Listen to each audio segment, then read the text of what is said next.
Passati alle junior, quindi batteria 1, presentiamo la 2, Sara Murer alla 1, Aurora Raisi alla 2, Sara Gensini alla 3, Giulia Salvadori 4, Maria Andriola in 5, Lucia Lucchetta alla 6, Arianna Pasquale alla 7, Daria Ceban alla 8.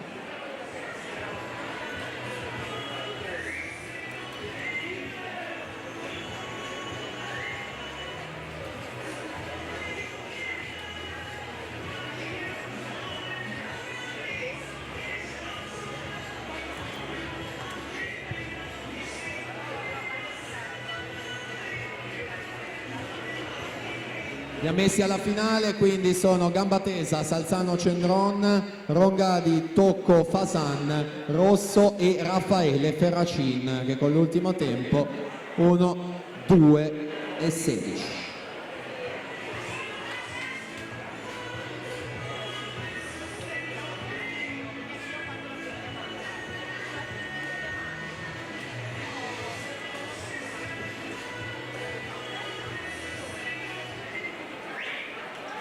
Giorgia Piacentini, 1.14.04 per vincere la batteria 1, la partenza numero 1.